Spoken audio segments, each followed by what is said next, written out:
Okay, so where a lettuce edge is supposed to give you a curly edge like this, you can also do a flat rolled hem, which is going to be the same settings mostly. Usually I'll go up to about halfway between the 1 and the 4 as far as the stitch length, because you don't need to cram in a bunch of stitches in one.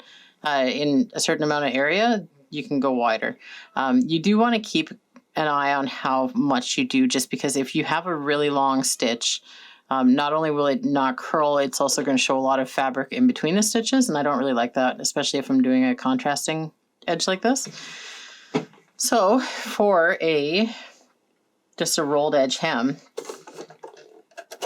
I like to go fairly wide width, neutral differential feed, and like I said, a medium length.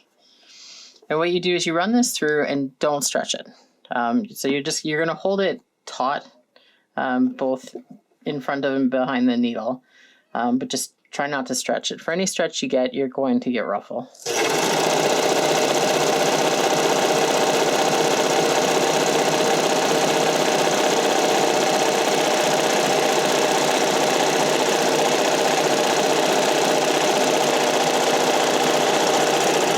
So what I wanted to show here is, you saw right around here, I started holding it both sides. If you only hold it in front of the machine like this, what happens is you can get these bubbles where it'll just kind of, it doesn't skip stitches, it just kind of skips over the fabric, and it's not very nice. So I'll show you again.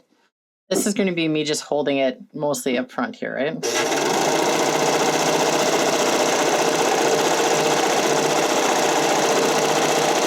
So you see what it's doing there, and it's also kind of gathering it a bit because it's getting stuck basically. So to get it clean, what you do is you hold it without stretching, just hold it taut.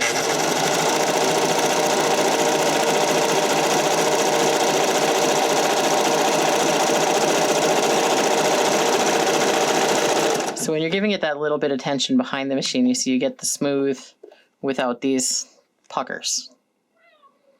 And that's how you do a flat rolled edge hem.